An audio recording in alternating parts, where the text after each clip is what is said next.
오늘도 주님께서 은혜로이 저희들이 예배 가운데 임재해 주시고 또 말씀과 성도들의 교제 가운데 교통해 주신 것을 감사를 드립니다. 이 시간을 주님의 성령께 의탁합니다. 저희들의 마음을 열어서 주님의 심중에 깊은 경륜과 뜻을 발견케 하시고 그 뜻에 따라서 저희가 나아가고 주님을 기쁘시게 하는 자로 걸어갈 수 있도록 권면해 주시고 은혜를 베풀어 주시길 기도드립니다. 예수 그리스도의 이름으로 기도했습니다. 아멘. 안녕하세요. 오늘은 교회 왕국을 지난 시간에 이어서 계속 나가도록 하겠습니다.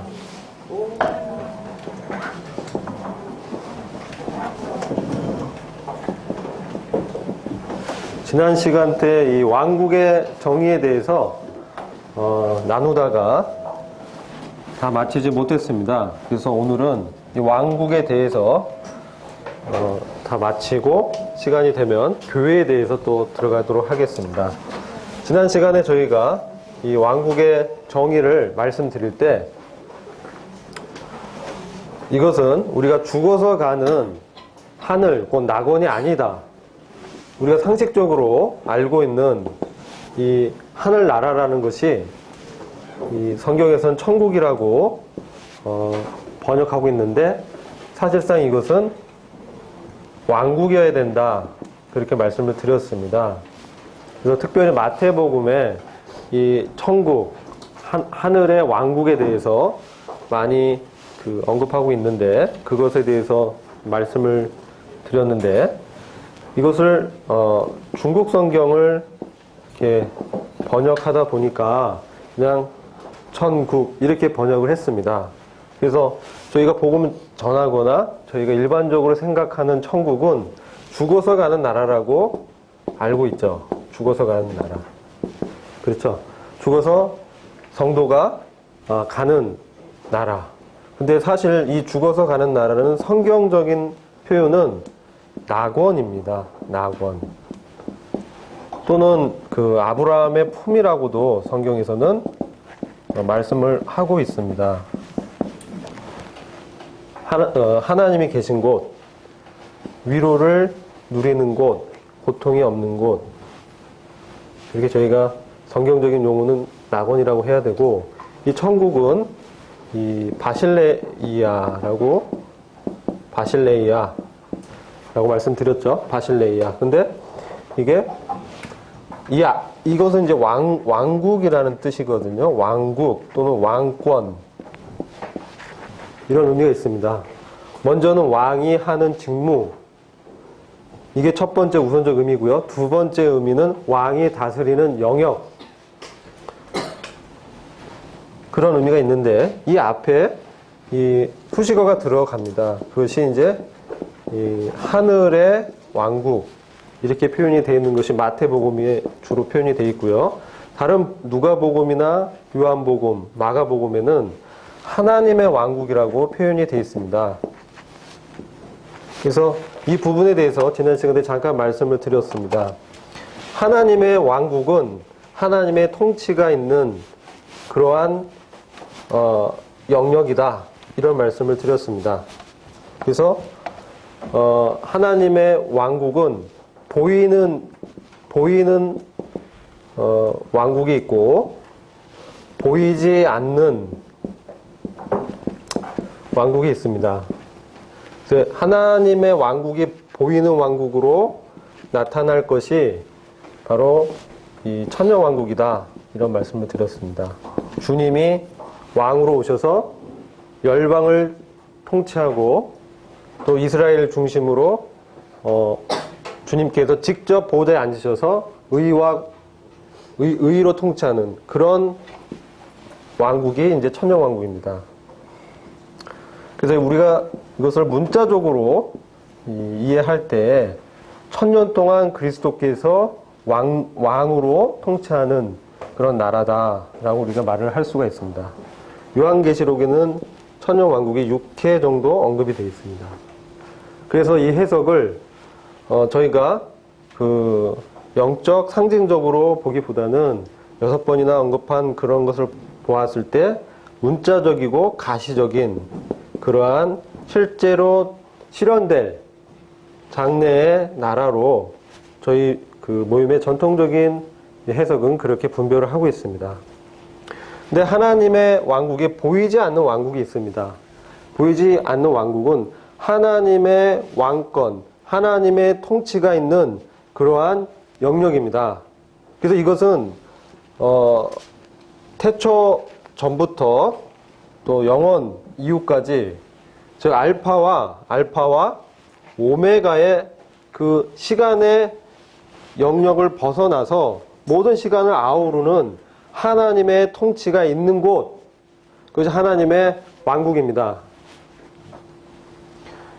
그래서 이 사도 바울은 로마서 14장에서 하나님의 왕국은 먹고 마시는 것이 아니라 성령 안에서 뭐라고 말씀하고 있냐면 의와 평강과 희락이다. 이렇게 그 특징을 말씀하고 있습니다. 사도 바울의 글에서는 하나님의 나라 혹은 하나님의 왕국이란 말은 많은 표현을 발견할 수가 없습니다. 그의 서신서나 이 사도행전을 보면 사도 바울은 분명히 하나님의 나라와 예수 그리스도의 부활을 증거했는데 주로 사도 바울이 강조했던 것은 의입니다. 의. 하나님의 의. 그래서 거의 이 의가 바로 하나님의 나라의 통치의 기준이 되는 것입니다. 의는 바로 하나님의 의는 누구죠? 예수 그리스도. 그래서 사도 바울이 말한 하나님의 나라는 의라는 한 단어로 요약할 수 있습니다. 그래서 하나님의 통치가 있는데 특별히 마태복음에는 하늘의 왕국이라는 말이 천국이라고 해석이 돼서 번역이 돼서 많은 횟수로 이렇게 기록이 되어 있습니다. 그럼 이것은 무엇이냐?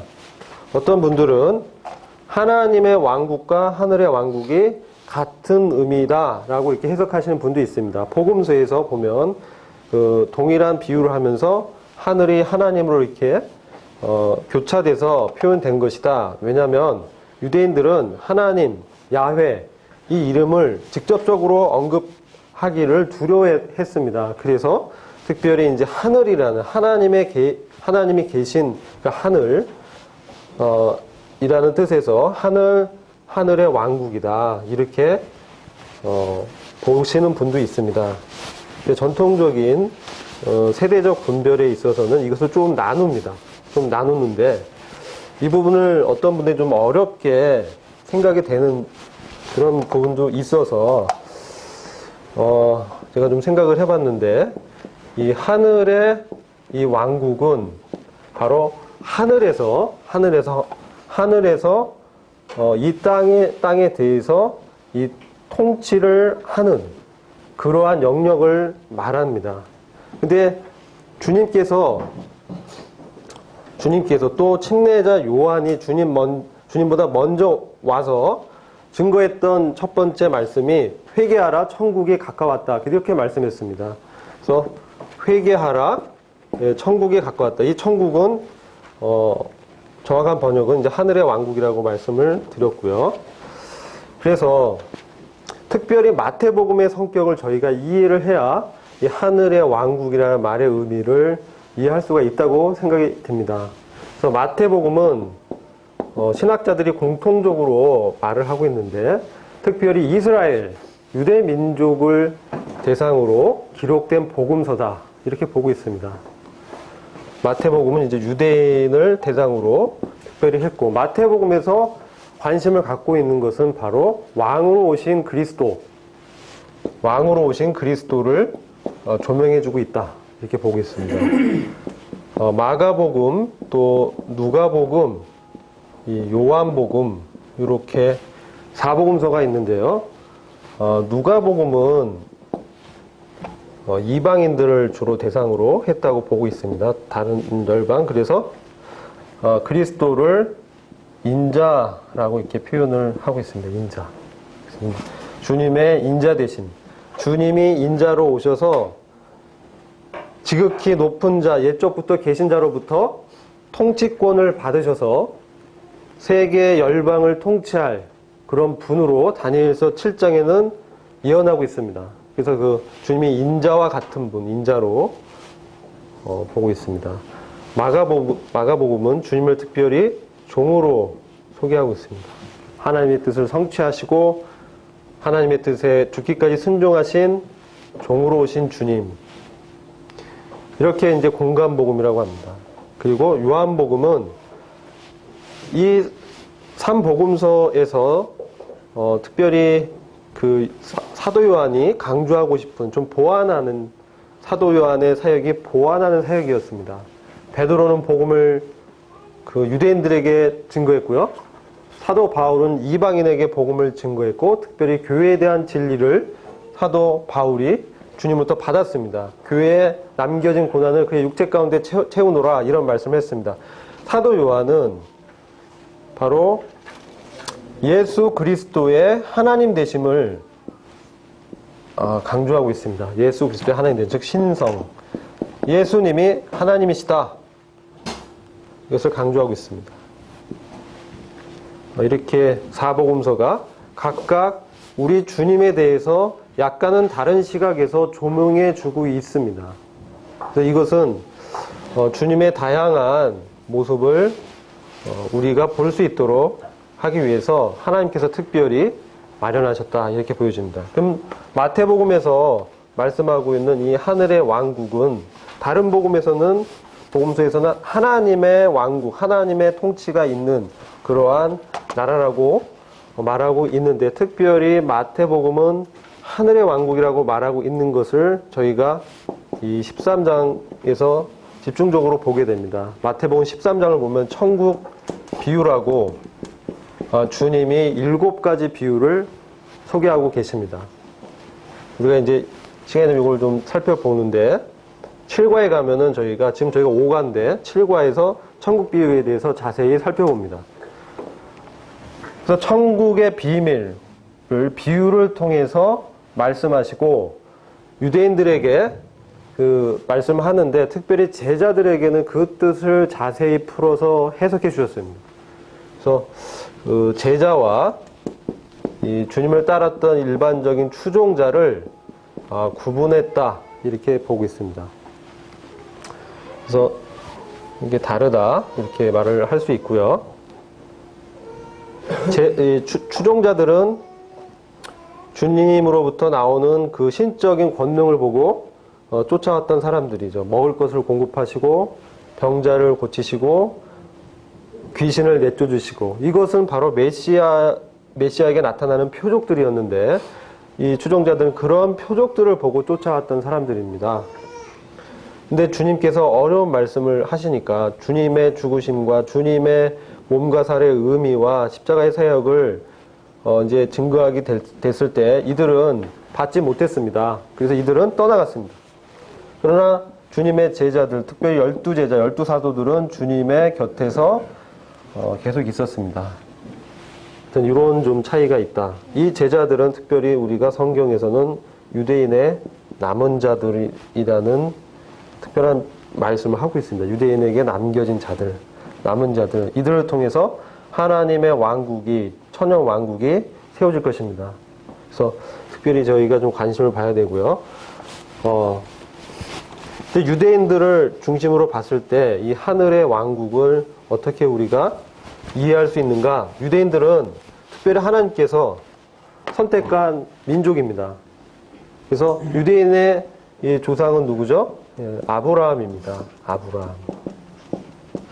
아브라함과 이 이삭과 이 야곱은 족장이라고 합니다. 조상들, 족장. 그래서 이 특별히 의미가 있습니다. 창세기에 이 세 사람을 중심으로 얘기가 되고 이제 야곱의 11번째 아들인 요셉이죠. 요셉이 이제 이집트에 가는 요셉이 이집트에 종으로 팔려가지만 하나님의 경륜에 의해서 그가 이제 총리 대신까지 되는 것을 보게 됩니다. 그래서 이를 통해서 애굽에서 이집트에서 이스라엘 민족이 국가로 성장하게 됩니다.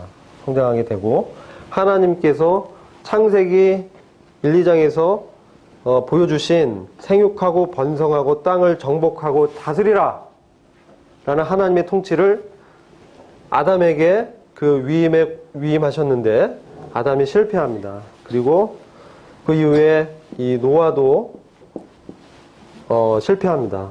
노아 시대에 이 땅에 이 죄악의 관영함을 보시고 하나님께서 홍수로 심판하시고 노아를 통해서 새로운 인류를 생각하셨는데 노아마저 하나님의 의로운 기준에는 미치지 못하게 됩니다. 그리고 이때 이제 바벨탑 사건이 일어나면서 사람들이 하나님에 대해서 대적하게 되고 이런 사건이 있습니다. 그래서 하나님께서 그들을 언어를 흩으시고 다 흩어버리십니다. 그리고 한 사람을 불렀는데 그가 바로 아브라함이었습니다. 아브라함을 통해서 하나님께서 통치를 계획하셨습니다. 어떤 나라를 생각했는데 이스라엘입니다. 이스라엘은 특별히 땅에서 지상에서 하나님의 영광을 드러낼 그 민족으로 부르심을 받았습니다. 이스라엘은. 그래서 마태복음 1장에도 아브라함과 다윗의 자손 예수 그리스도의 세계다 이렇게 말씀하고 있습니다. 그래서 그것은 특별히 아브라함에게 하나님께서 약속하셨습니다. 무엇을 약속하셨습니까? 너의 씨가 바다 하늘의 별과 같고 땅의 모래와 같이 많아질 것이다. 그리고 너의 한 씨를 통해서 이 민족들이 하나님의 축복을 받게 될 것이다. 그분이 바로 예수 그리스도죠. 그래서 아브라함의 씨로부터 메시아가 오실 것이다라는 것을 약속하셨습니다. 그리고 또 한 사람의 유명한 인물이 있죠. 그 누굽니까? 다윗입니다. 다윗. 사실 다윗보다 더 위대한 지도자는 모세였습니다. 이스라엘 역사상 더 위대한 지도자는 모세였는데 성경에서 특별히 이 다윗을 자손이라고 우리 주님을 소개하고 있습니다. 왜냐하면 하나님께서 다윗에게 다윗의 후손이 이스라엘의 왕자와 보좌에 영원히 앉을 것이다 이렇게 언약하십니다. 그래서 아브라함에게 하신 언약과 다윗에게 한 이 언약 때문에 아브라함과 다윗의 자손 예수 그리스도라고 소개하고 있는 것입니다. 그래서 이것은 특별히 이 마태복음이 유대인을 겨냥하고 있다는 것을 우리에게 보여주고 있는 것입니다. 그래서 이 하나님의 통치가 이 땅 가운데 하나님의 거룩과 통치가 즉 이 신정이죠. 신정. 원래 이것이 어디에 나타났습니까? 성막에 나타났습니다. 성막에.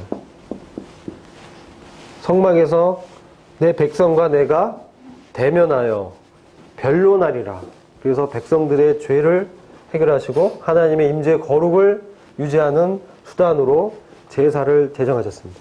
그래서 제사장 제도를 또 만들어서 하나님과 사람 사이에 중보자로 세우셨습니다. 이스라엘 민족이 이제 하나님의 임재 가운데서 보호를 받았습니다. 우리는 모세의 출애굽 사건 이후 광야에서 하나님의 그 이스라엘 백성에 대한 배려와 돌보심을 우리가 발견할 수 있습니다.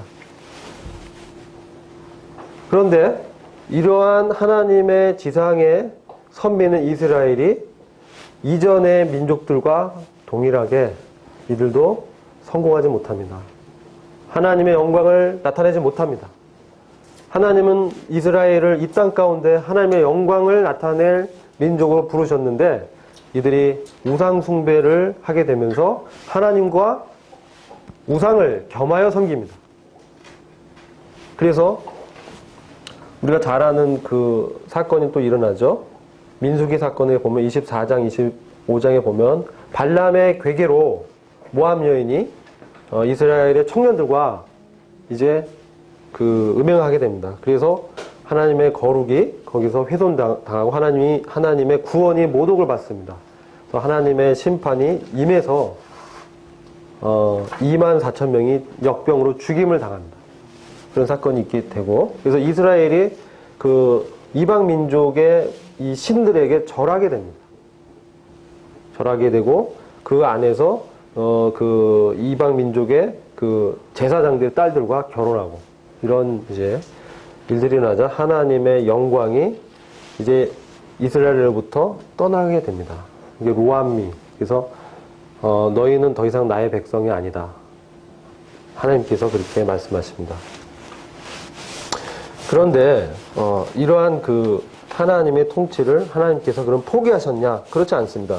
아브라함에게 하신 그 언약, 부르심과 은사에는 후회하심이 없기 때문에 이스라엘을 회복시킬 것을 하나님께서 성경에 다 예언하셨습니다. 그래서 이스라엘이 이 신명기, 특별히 신명기 말씀 보면은 29장부터 31장 말씀 보면 모압 평야에서 모세의 마지막 말씀이 기록되어 있습니다. 근데 이 말씀을 보면 이스라엘이 하나님을 떠날 것이다. 예언이 되어 있습니다. 가나안 땅에 들어가지만 이스라엘은 하나님을 떠나고 또 그것을 하나님께서 회복시키기 위해서 이스라엘을 누구한테 붙입니까? 제국들에게 붙입니다. 제국. 그래서 다니엘서에는 네 제국이 나오는데 바벨론, 페르시아, 그리스, 로마의 통치 안에 이스라엘이 정복당한다. 이것은 이들이 그 정복과 압박과 압제 속에서 그들을 구원하시고 그들을 사랑하셨던, 그들을 돌봐주셨던 하나님을 다시 마음 가운데 찾기를 하나님이 원하셨다는 거죠. 그래서 회개하는 마음을 주셔서 그들이 돌이켜서 다시 하나님께로 돌아오도록 하기 위함이었습니다. 그래서 이제 로마 시대까지 오게 됩니다. 로마 시대 때 오는데 이스라엘은 로마의 팔레스틴 지역이 로마의 속주가 되기 때문에 당연히 그 예루살렘의 행정권도 행정권이 누구한테 있었습니까? 주님 당시에 빌라도에게 있었습니다. 그래서 빌라도에 있었고 그때 이제 주님이 오셨는데 그때 이제 특별히 로마 시대에 주님이 오신 것은 특별히 여러 가지 의미가 있습니다. 그 당시 이 로마의 문화권에는 바로 그 헬레니즘 문화가 있었습니다. 그래서 그리스 헬라어가 다 통용되던 그러한 시기였기 때문에 성경이 특별히 헬라어로 이렇게 기록이 돼서 많은 여러 나라들에게 이게 보급될 수 있는 그러한 시대적인 어떤 배경도 있습니다. 아무튼 그 주님 당시에 회개하라 천국이 가까웠다. 그래서 주님께서 바로 하나님의 통치를 다시 회복시킬 메시아로 왕으로 이스라엘에 오셨습니다. 그런데 그들이 거절했습니다. 그들이 거절했기 때문에 왕으로 오신 주님께서 십자가에서 죽으시잖아요. 그래서 그걸 통해서 이스라엘이 거절하고 이제 왕이신 주님이 부활하시고 다시 승천하시고 이 땅을 떠납니다. 이 땅을 떠나고 그 다음부터 이제 주님의 이 왕국이 보여지지 않는 신비 속에 어떤 비밀 가운데 이 땅에 나타나게 되었습니다. 원래 주님께서 여기서 그들이 이스라엘 백성이 다시 회개하고 주님을 왕으로 인정하고 주님을 사랑하게 되길 원했는데 그들이 기다렸던 메시아는 그런 나약한 사람이 아니었습니다. 로마의 식민 치하에서 이스라엘 민족을 해방시킬 그 해방자로 메시아를 기다렸던 것입니다. 그래서 여기서 그들이 이제 주님을 배반하게 되죠. 특별히 이스라엘의 지도자들이 주님을 거절합니다. 그래서 빌라도에게 주님이 하신 말이 참 의미가 깊습니다. 잠깐 그 말씀을 보겠습니다. 요한복음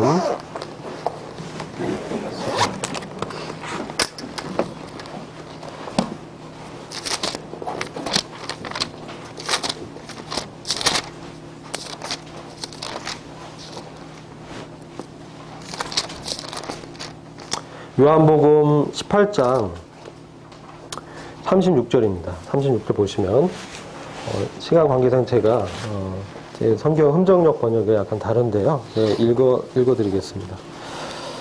이해하시고 예수께 이제 빌라도가 예수님을 신문할 때 이 장면입니다. 빌라도가 내가 유대인이냐 너의 민족과 제사장들이 너를 나에게 넘겨주었느니라 내가 무엇을 하였느냐 이게 35절 그 다음 36절에 주님이 빌라도에게 대답하십니다. 예수께서 대답하시기를 나의 왕국은 이 세상에 속한 것이 아니니라. 만일 나의 왕국이 이 세상에 속한 것이라면 내 부하들이 싸워서 나를 유대인들에게 넘어가지 않게 하였을 것이라. 그러나 지금은 나의 왕국이 여기에 속한 것이 아니니라. 이렇게 말씀하셨어요. 지금은. 그렇다면 미래의 어떤 때에는 이 세상이 주님께 속할 그런 때를 주님이 보셨다는 거죠. 자, 그래서 여기서부터 주님의 나라가 비밀 가운데 신비 속에서 이 땅 가운데 임하게 된 것입니다. 근데 어떻게 임했냐면 귀신을 내쫓았을 때 이스라엘 그 민족의 지도자인 바리새인들이 뭐라고 주님을 비난했냐면 너는 바알세불 집힌 자다. 그래서 귀신을 내쫓았다. 근데 주님이 하나님의 성령을 힘입어서 내가 귀신을 내쫓았다면 너희가 그렇게 믿는다면 하나님의 성령의 일로 나의 일을 너희가 인정한다면 너희 가운데 이미 하나님의 나라가 임하였느니라. 그렇게 말씀합니다. 근데 그들이 인정 거절했죠. 하나님의 말씀을 대언하신 하나님의 능력을 행하시는 그리스도를 거절합니다. 종교 지도자들이. 그리고 어디 있느냐 했더니 그럼 하나님의 나라가 어디 있느냐? 그러니까 하나님께서 너희 가운데 있느니라 이런 말씀합니다. 너희 중에 있느니라. 그게 번역이 너희 중에 있느니라의 번역을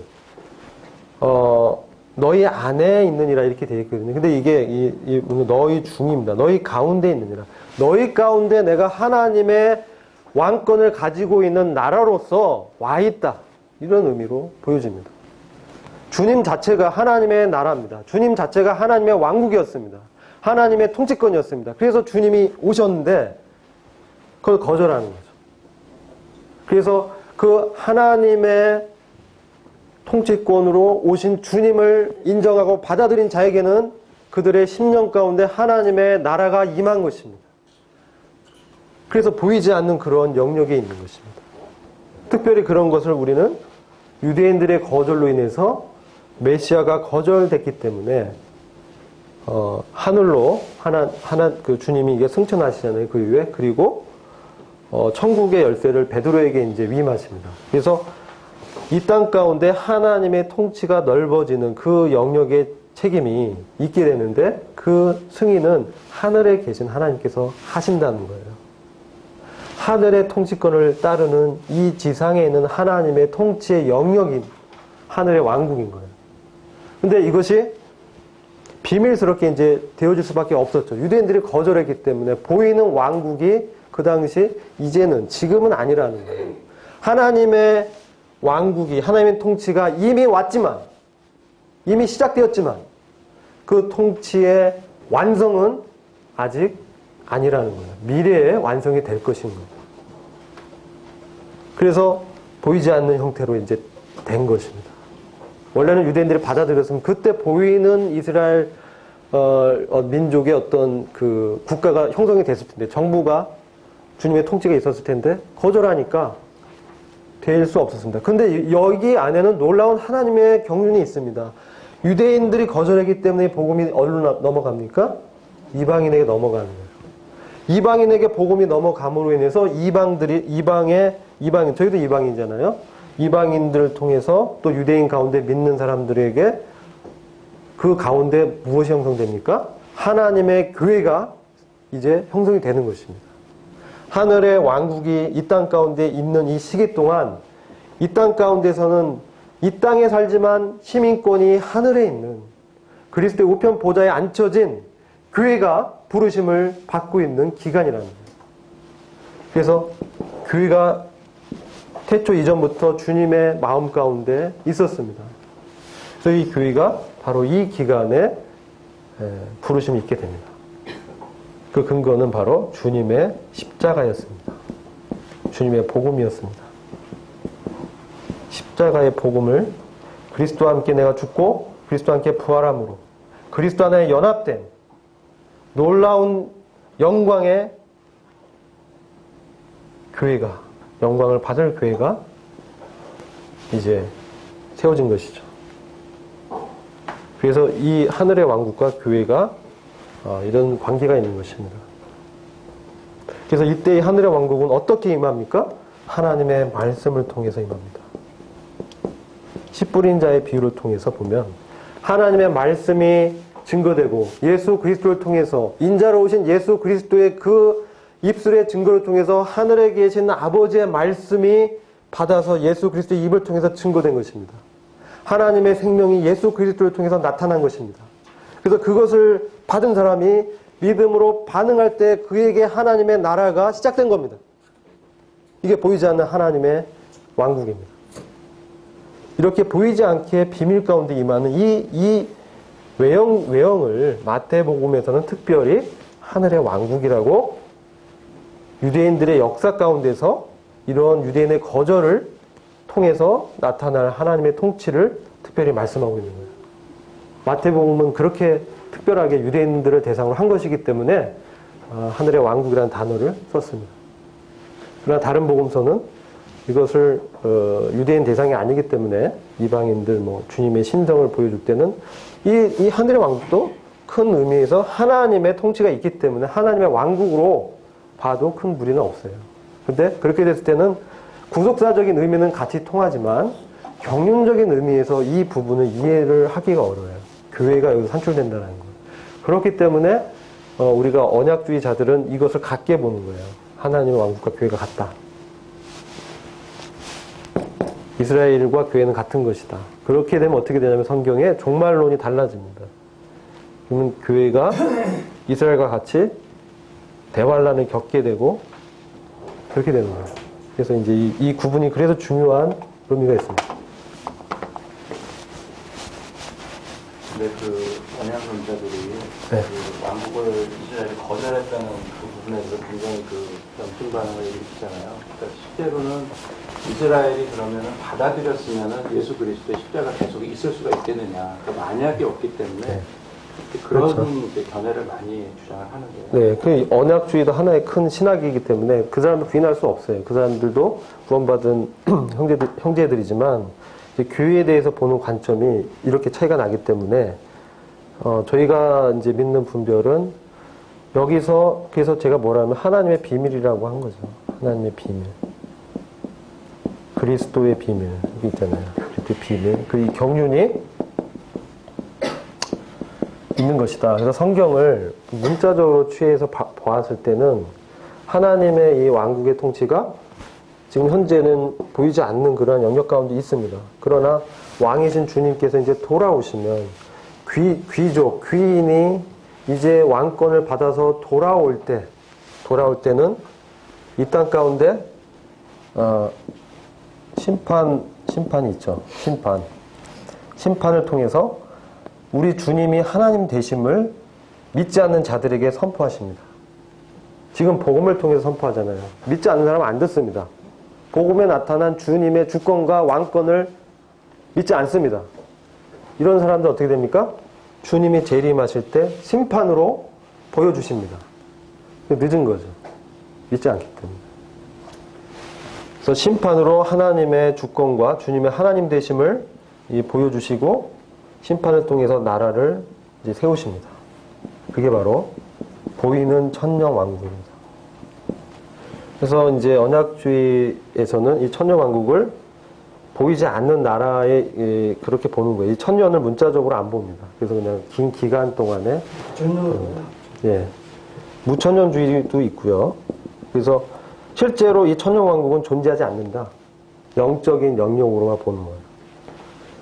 그렇게 보고 있습니다. 그러나 이제 저희 모임은 이 천년 왕국은 실제로 주님이 오셔서 통치하는 정부로 형태로 세워질 것이다. 이렇게 믿고 있습니다. 문자 그대로. 왜냐하면 1948년에 이스라엘이 독립하게 됩니다. 이스라엘 독립을 통해서 하나님의 지상 선민이 없어진 게 아니구나.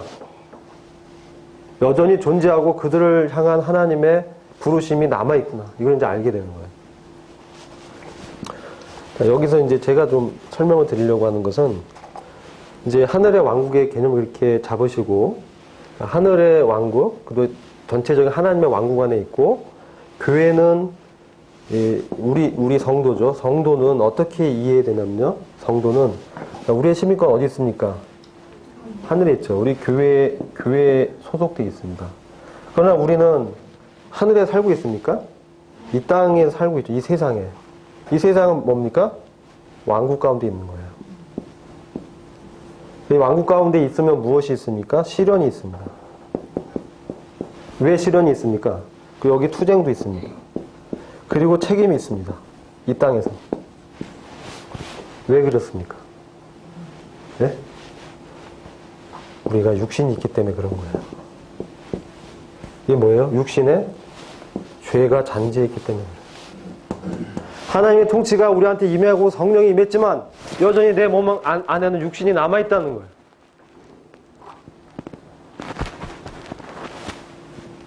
그래서 시련과 투쟁과 책임이 있는 거예요. 하나님의 말씀을 받아서 책임이 있는데 내 안에 육신은 거부하고 있습니다. 내 안에 옛 본성은 여전히 정욕을 추구합니다. 자기 쾌락을 추구합니다. 이기적입니다. 그러나 하나님의 성령은 무엇을 보게 합니까? 그리스도를 보게 합니다. 그리스도. 그래서 이 그리스도를 여기서 교회가 그리스도와 함께 하나님 우편 보좌에 앉혀져 있는 자다.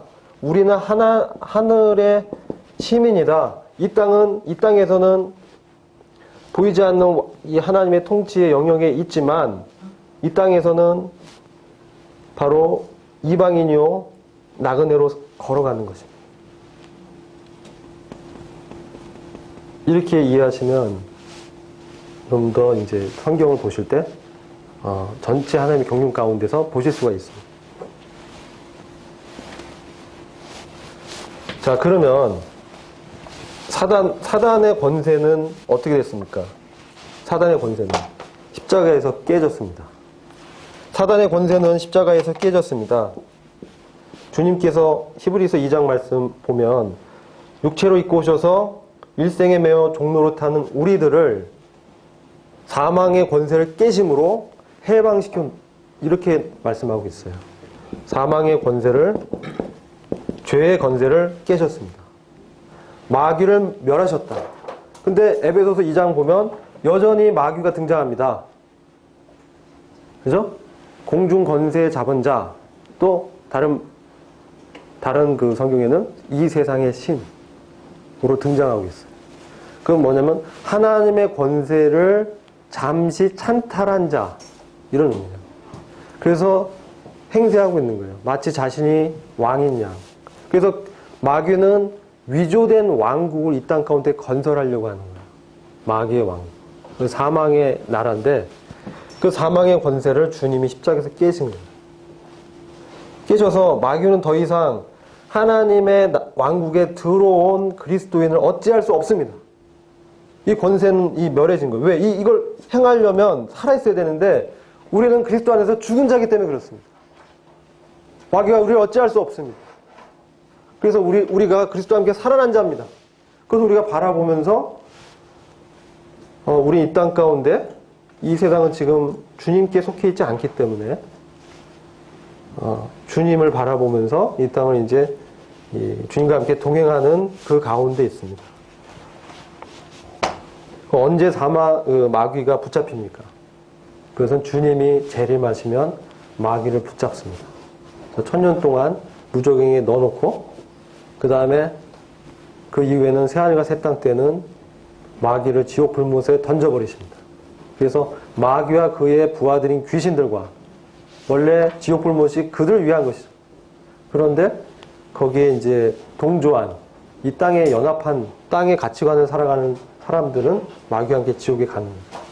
자, 여기서 그럼 하나님의 이 왕국은 정체되어 있냐? 안 돼. 하나님의 왕국은 확장되고 성장해 갑니다. 하나님의 왕국이 어떻게 확장되고 성장돼 나가냐? 외형적으로는 이 땅 가운데 복음의 증거를 통해서 복음화돼 가는 거예요. 그런데 한편에서 보면 하나님의 나라라는 하나님의 왕국이라는 건 하나님의 통치가 말씀을 받은 자에게 임하고 그 말씀이 반응돼서 믿음이 자라가는 거잖아요. 이런 측면에서 보면 하나님의 왕국의 삶은 성화예요. 성화. 성화예요. 성화. 외형적으로는 복음 증거. 우리의 내적인 속사람이 그리스도 안에서 그분과 연합돼서 그분의 부요함을 이 땅 가운데서 취하면서 시련과 분투와 책임에서 승리해 나가는 그런 삶을 말하고 있는 거예요. 성화의 삶. 다른 말로 뭐라고 합니까?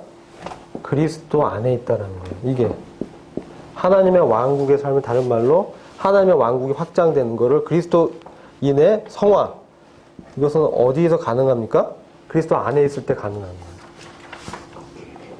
그거고 그 말씀이 이제 에베소서 4장 말씀 잠시 보겠습니다. 에베소서 4장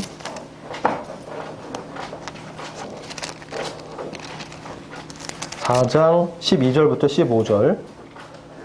여기 보면 13절부터 15절입니다.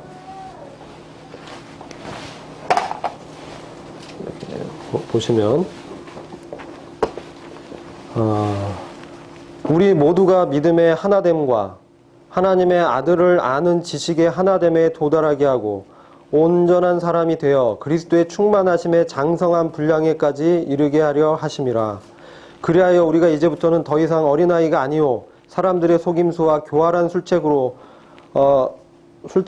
그들이 속이려고 숨어서 기다리는 온갖 교리의 풍조에 밀려 이리저리 다니지 아니하고 오직 사랑 안에서 진리를 말하며 우리가 모든 일에 성장하여 그에게 이르리니 그는 머리시며 곧 그리스도시니라.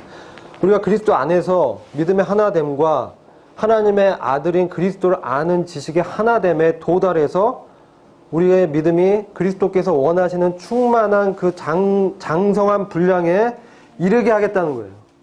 이르게 하겠다. 이게 그리스도의 충만하심의 장성한 분량이 바로 하나님의 아들, 다른 말로 하나님의 양자입니다. 양자, 입양. 이것은 하나님의, 즉 아버지의 권리를 승계할 상속자로서의 아들을 얘기하는 거예요. 법적으로. 그래서 그러한 장성한 분량에 이르게 하도록 우리를 부르셨다는 겁니다. 그래서 우리가 여기서 보면 그리스도를 아는 지식이 나옵니다. 하나님의 아들을 아는 지식. 하나님의 아들을 아는 지식이 매우 중요합니다. 그리스도를 아는 지식이 매우 중요합니다. 그래서 우리가 성경에서 그리스도를 발견해야 됩니다. 그리스도가 어떤 분인지 그분의 영광이 어떤지를 우리가 주목해야 됩니다. 그분은 하나님이시라는 거. 주목하고 그리스도에 대해서 깊이 알게 되는데 특별히 이 지식은 뭐냐면 그리스도 안에서 우리가 죽은 자이고 그리스도와 함께 다시 살아난 자로서 그리스도의 죽음을 이 땅 가운데서 우리가 경험하는 거예요. 이 지식은. 그래서 이 땅 가운데서 내 안에 악이 있습니다. 악이 이미 그리스도와 함께 죽었다. 이것은 내가 아니다. 이것은 죄이다. 그리고 나는 주님 안에서 새롭게 태어난 새 사람이다. 새로운 창조다. 그리스도 안에 있는 자다. 그것을 바라보면서 그리스도의 부활하신 그리스도와 함께 동행하는 삶에 대한 경험이 있는 지식을 얘기하는 거예요. 그래서 이런 지식이 우리 안에 더 충만하게 돼야 된다는 거예요. 근데 그 다음에 14절 나오는 게 어린아이가 나옵니다. 이 어린아이는 흔들립니다. 믿음의 확신과 굳건함에서 흔들립니다. 주님에 대한 지식이 얕습니다. 주님을 경험한 것이 없습니다. 그러니까 세상에 그 염려와 재물의 염려가 들어왔을 때 말씀의 씨가 뿌리를 내리지 못합니다. 그래서 우리가 그리스도 안에서 하나님의 왕국이 하나님의 통치가 우리 안에서 이게 더 확장되기 위해선 그리스도를 더 닮는 모습이 나타나기 위해선 우리가 그리스도를 경험적으로 알아야 되고 그리고 이 땅 가운데 왕국에서 주님과 동행하는데 이것이 결코 쉽지 않습니다. 매우 어려울 수 있습니다. 그래서 15절에서 뭐라고 말씀하고 있냐면 이런 삶은 오직 사랑 안에서 진리, 참된 것을 말합니다. 그 하나님의 진리, 참된 것을 말하는데 이것은 복음입니다. 복음을 말하면서 복음으로 자신의 삶을 복음으로, 그러니까 우리가 구원받을 때도 복음으로 받았지만 우리의 거룩한 삶도 복음으로 가능한 거예요. 우리가 그리스도 안에 있다라는 거. 이걸로 가능한 겁니다. 그래서 그런 진리를 말합니다. 그리고 그 삶이 나타납니다. 그래서 모든 일에 성장해서 그리스도께까지 이르게 되는 거예요. 근데 여기서 뭐냐? 오직 사랑 안에서. 이것은 뭐냐면 사랑을 힘입어서, 사랑을 갖고서, 여기 사랑은 아가페입니다. 아가페. 그래서 하나님의 사랑을 우리가 알 때, 하나님이 우리를 얼마나 사랑하셨는지, 주님이 죽으셨습니다. 주님은 하나님이신데 하나님은 어떻게 죽으실 수 있느냐는 거예요. 우리가 만찬에서 주의 죽으심을 증거하잖아요. 어떻게 하나님이 죽으실 수 있습니까? 그분은 우리를 사랑했기 때문에 그렇다는 거예요.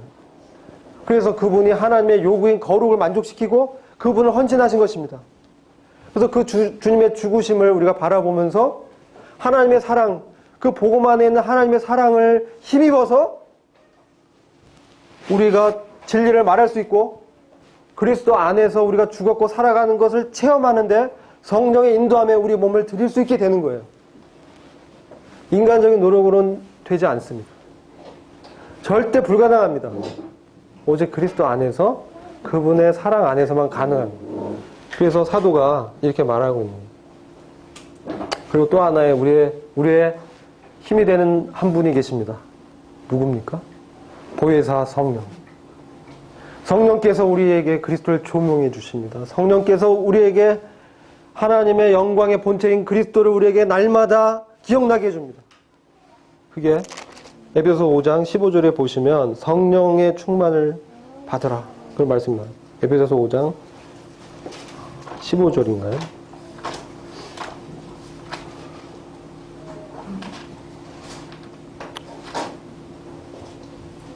18절입니다. 네. 18절 죄송합니다. 15절이 아니고 18절입니다. 오직 성령으로 충만하라. 이 성령을 충만하라는 것은 성령의 인도하심에 내 자신의 몸을 드리는 거예요. 그럴 때 성령의 통치가 우리한테 있게 되는 거예요. 어떤 때 이렇게 됩니까? 내 안에 가능성이 전혀 없다는 것을 분명하게 알 때. 나는 정말 가능성이 없는 자다. 1%의 가능성도 없다. 온전히 그리스도만이 나의 가능성이다. 온전히 그리스도만이 나의 의다. 나의 거룩이고 구속이고 지혜가 되신다. 그것을 믿는 것입니다. 믿음으로 가능한 거예요. 믿음으로. 믿었을 때 그것이 나에게 실제가 되는 거예요. 그래서 그러할 때 하나님의 왕국이 내 안에서 확장되는 거예요. 그리고 그럴 때 복음의 진리를 말할 수 있는 것입니다. 세상 사람들 압니다. 이 사람이 그냥 말을 하는 건지 자기가 말한 그 진리에 참된 대로 사는지 알고 있습니다. 그래서 이것은 하나님의 사랑 안에서 우리가 성령의 도우심으로만 가능한 거예요. 가능한 겁니다. 이것이 쭉 있어 오다가 결국은 이 죄의 뿌리인 우리가 언제 하나님의 왕국이 완성됩니까? 주님이 재림하시면. 주님 재림하실 때 내 안에 있던 죄의 이 몸이 죄의 이 육신의 본성을 다 벗어버리고 그리스도의 영광스러운 몸을 입게 됩니다. 그래서 우리에게 약속하신 구원이 완성이 됩니다. 동시에 이 땅 가운데 하나님의 통치가 완전히 이루어지는 것이죠. 사단의 악의 세력을 다 도말하시고 불신 정부와 세계 제국을 다 심판하시고 그리스도의 왕국을 세우실 것입니다. 우리는 이것을 바라보고 믿는 것입니다. 그게 그리스도 안에 있는 자의 영광입니다. 그 상속자가 우리가 될 것입니다. 이 땅에선 우리가 보좌가 없습니다. 약한 자입니다. 그러나 그리스도 안에서 우리는 하나님의 왕권을 받는 통치자로 그분과 함께 영원히 다스리게 될 것입니다. 그것을 믿음의 눈으로 바라봐야 됩니다. 그때 우리는 갈 수가 있는 것입니다.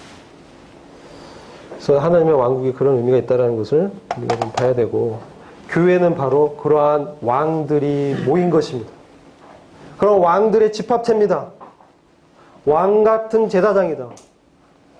왕국과 나라의 권세를 받은 영광과 통치를 받을 그 그 지극히 높으신 자의 성도, 교회입니다.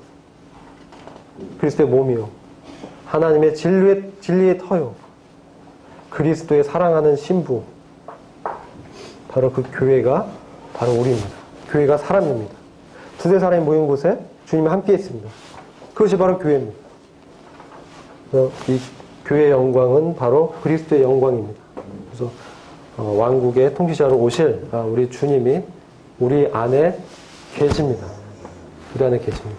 주님이 우리 안에 계신 주님을 우리가 인정하면서 내 악을 죽음에 넘기우는 것, 내 악을 십자가에 내가 이미 죽었음을 믿으면서 내 안에 있는 죄의 정욕을 죽음에 넘기우는 것, 날마다 이런 것이 바로 하나님의 왕국이 우리 가운데 이루어지는 거예요. 그게 그리스도 안에 있다는 것이고 그게 성화입니다. 여기까지 하고요. 조금 시간이 좀 됐습니다. 다음 시간에는 교회를 좀 마무리하고 육가를 나가겠습니다.